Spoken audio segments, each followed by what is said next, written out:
एक महत्वना समाचार विषय छोटाउदेपुरथी महत्वना समाचार વધુ એક બ્રિજ ધરાશાય થયો છે। છોટાઉદેપુરના કવાટના પાનવડ ગામે પુલ તૂટ્યો છે।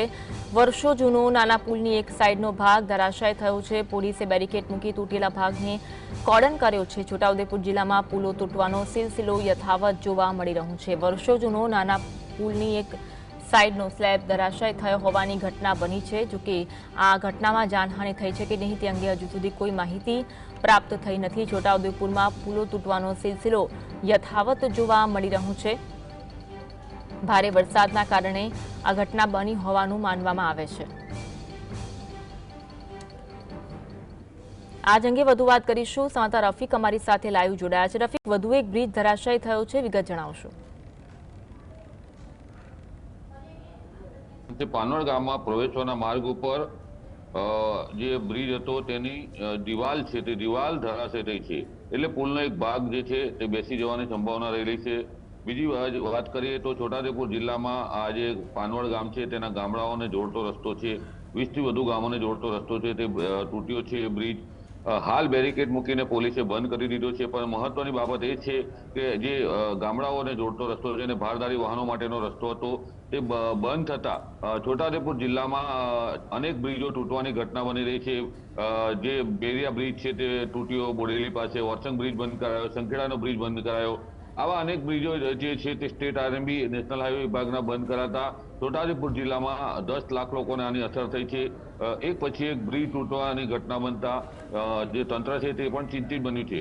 હાલ તો જે આ નદી છે તેમાં પણ પાણી 2-4 વખત આ સિઝનની અંદર આવી ચૂક્યું છે, જેના કારણે નુકસાન થવાનું અનુમાન છે। પરંતુ વર્ષો જૂના બ્રિજ હતા તેને રિપેરિંગ કરવાની કોઈ તંત્રએ કાળજી ના લીધી, હવે લોકો ભોગ બની રહ્યા છે। છોટાઉદેપુર જિલ્લો આદિવાસી જિલ્લો છે, આદિવાસી જિલ્લામાં વર્ષોથી કામગીરી કરાઈ નથી, કરોડો રૂપિયા રસ્તા માટે વાપરવામાં આવ્યા, પરંતુ આવા બ્રિજોનું નિરીક્ષણ કરવામાં આવ્યું અને હવે જે બ્રિજો છે ધરાશય ધપાધપ થઈ રહ્યા છે એક પછી એક।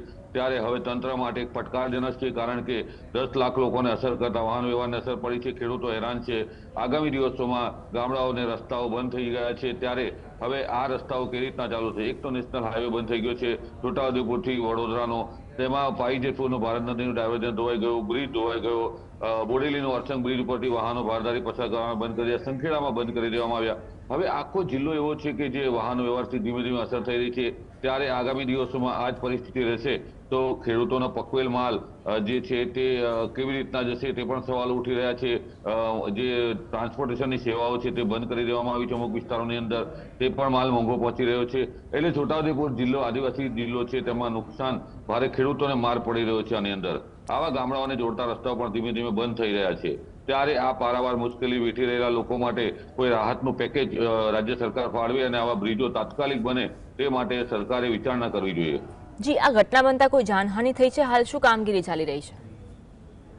જે આપને જણાવ્યું કે વહેલી સવારે આ ઘટના બની, જે બ્રિજની પ્રોટેક્શન વોલ હતી તે ધોવાઈ અને પડી ગઈ દબાગ લઈને, એટલે વહેલી સવારનો ટાઈમ હતો, ગામમાં અવર જવાનો રસ્તો હતો, પરંતુ તેમાં કોઈ મોટા વાહનો પસાર નતા થયા, નાના વાહનો પસાર થતા હતા। તે વખત આ ઘટના બની, એટલે કોઈને નુકસાન થયું નથી। માટી ધીમે ધીમે બેસી રહી છે, એટલે એક ભાગ બેસી જાય તેવી શક્યતાઓ રહેલી છે। જી, આભાર રફીક જોડાવા માટે અને